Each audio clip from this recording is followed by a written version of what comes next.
আসসালামু আলাইকুম এভরিওয়ান। আমি আজকে আপনাদেরকে একটা কাবাব রেসিপি করে দেখাবো। কাবাব বানিয়ে আমি এটা রান্নাও করব।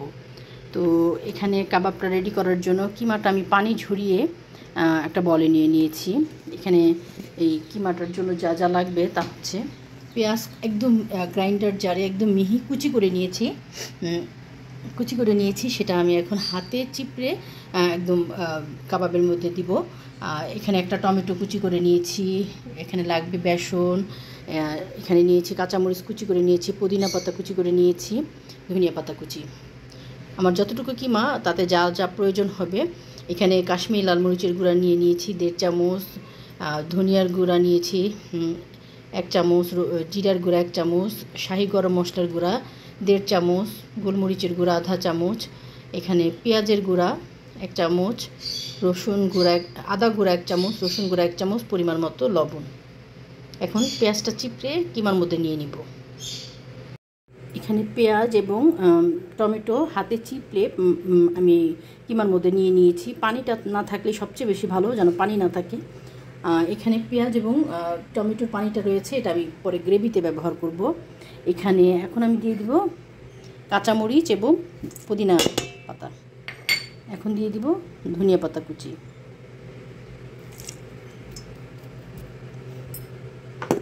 এখন দিয়ে দেবো এখানে আমি সব মশলা, যা যা মশলা নিয়েছি আমি বলেছি সেই মশলাগুলো সব নিয়ে নিব। এখন এখানে নিয়ে নিব বেসন 2 চামচ নিয়ে আমি এখন মাখবো। যদি প্রয়োজন হয় পরে আমি আবার ব্যবহার করব, কারণ বেসন আমি নিয়ে নিয়েছি পাশেই। বেসনটা যখন বাইন্ডিংটা আমার বেসন দিয়ে করব, যাতে কিমাটা আবার কাবাবটা যেন খুলে না যায়।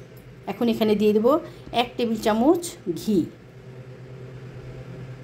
আগে আমি মেখে নিব, পরে ঘিটা দিব। আগে সবগুলো এখন অফ ক্যামেরা আমি হাতে কুচলে সুন্দর করে মেখে নিব। এখানে আমি 1 টেবিল চামচ ঘি দিয়ে দিয়েছি। এখন ঘি দিয়ে মেখে নিব।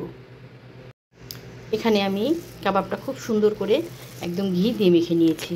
লবণটা একটু সামান্য চেক করেছি যে কেমন লবণটা ঠিক আছে কিনা। হ্যাঁ, লবণও ঠিক আছে। এখন আমি কাবাব করার জন্য ঠিক কিভাবে করব, আমি অফ ক্যামেরায় কাবাবটা করব, কিন্তু আমি একটা দেখাচ্ছি কিভাবে করব। এভাবে আমি কাবাবগুলো বানিয়ে নিব।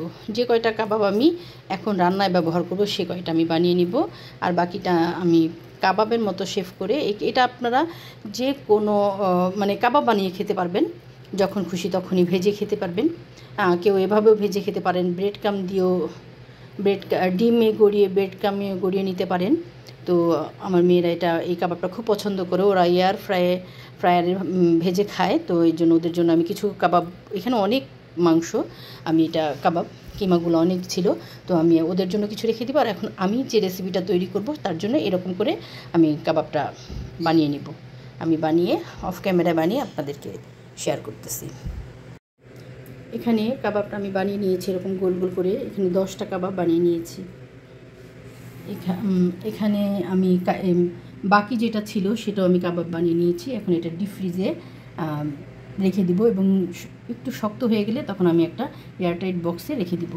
যখন যার প্রয়োজন হবে সে এইভাবে ভেজে খেতে পারবে। এখানে কাবাবটা বানানোর জন্য আমি গ্রেভি করব কাবাবের, এই জন্য কাবাবগুলো তো এখানে বানিয়ে নিয়েছি। এখানে একটা বড় পেঁয়াজ কুচি করে নিয়েছি, 1 চামচ আদা বাটা, 1 চামচ রসুন বাটা, এখানে 2টা আলু এরকম করে এই সাইজের করে কেটে নিয়েছি, এখানে 4টা ডিম আছে, আর এখানে আছে 1 চামচ হলুদের গুঁড়া, 1.5 চামচ কাশ্মীরি লাল মরিচের গুঁড়া, 1.5 চামচ ধনিয়ার গুঁড়া, 1.5 চামচ জিরার গুঁড়া, পরিমাণ মতো লবণ এবং কয়েকটা কাঁচামরিচ। তো আমি এখন আগে কাবাবগুলো ভেজে নিব। এখানে একটা ফ্রাই প্যানে আমি এখন কাবাবগুলো দিয়ে দিয়েছি। আমি কাবাবগুলো ভেজে নেব। এখন দিয়েছি সাথে সাথেই আমি এটা নাড়বো না, এটা এক পাশ হয়ে গেলে তারপর আমি উল্টে দিব, এবং কাবাবগুলো ভেজে হালকা ভাজবো, বেশি ভাজবো না, যাতে কাবাবটা একটু শক্ত হয়ে যায়। ভেজে আমি একটা প্লেটে উঠিয়ে নেব। কাবাবটা এক পাশ হয়ে গেছে, পরে আমি আরেক পাশ উল্টে দিয়েছি। এখন কাবাবগুলো এরকম হালকা ভাজা হয়ে গেছে। এখন আমি এই পর্যায়ে কাবাবগুলো উঠিয়ে নেব।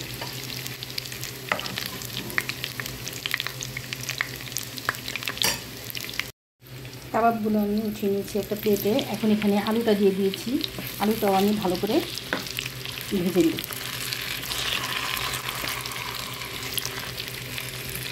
আলুর সাথে আমি এখন ডিমটাও দিয়ে দিব, একসাথে আলু এবং ডিমটা ভেজে নেব।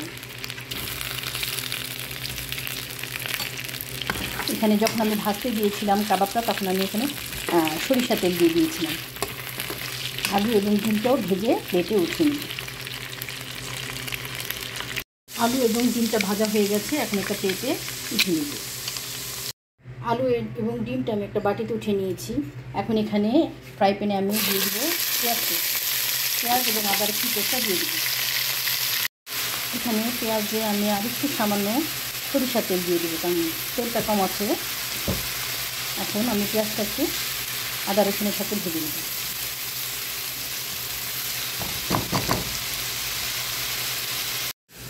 এখন এখানে 1 টেবিল চামচ টক দই আমি পেঁয়াজের পানির মধ্যে দিয়ে দেব এবং সব মশলাগুলো দিয়ে দেব। এখন টক দই এবং মশলাগুলো আমি কেটে নেব, মিক্সড করে নেব। একটা প্যাচুলা নিয়ে আমি ভালো করে ফেটিয়ে নেব। এখন পেঁয়াজ এবং আদা রসুনটা একটু ভেজে নিয়েছি। এখন এখানে মশলাটা দিয়ে দেব এবং মশলাটা দিয়ে দিয়েছি। এখন এই বাটিটা ধুয়ে পানি দিয়ে দেব এবং মশলাটা ভালো করে কষিয়ে নেব।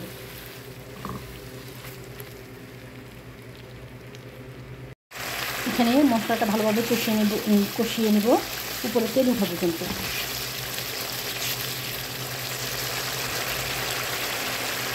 মশলাটা ভালোভাবে কষানো হয়ে গেছে। এখন এখানে আলু এবং ডিম দিয়ে দিব এবং কাবাব দিয়ে দিব। এখন এখানে দিয়ে দিব কয়েকটা কাঁচামরিচ এবং ফুটানো গরম পানি, যেন আলু কাবাব সব সেদ্ধ হয়ে যায়। এরকম পানি দিয়ে এখন আমি রান্না করে নেব।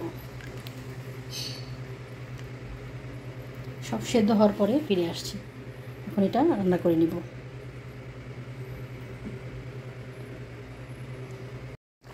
এখন এই পর্যায়ে আমার ঘরে তৈরি শাহি গরম মশলাগুলো দিয়ে দেব।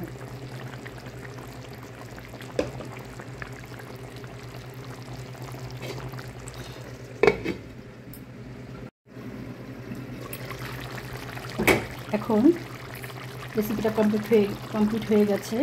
এখন আমি চুলা অফ করে দিব এবং আপনাদেরকে সার্ভ করে দেখাবো। হয়ে গেছে আমার কাবাবের ভিন্নধর্মী একটা গ্রেভি রেসিপি। আমি আপনাদেরকে সার্ভ করে দেখাচ্ছি।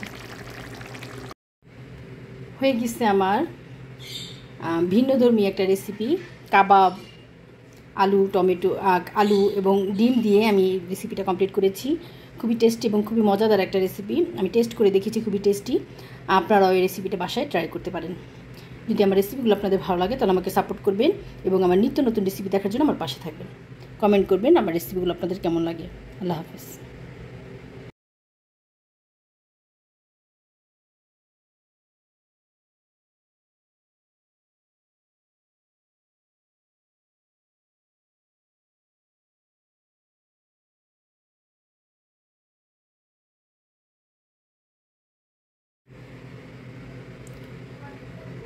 আজকে আমি চানা পোলাওর সাথে আমার এই কাবাবের রেসিপিটা শেয়ার করেছি।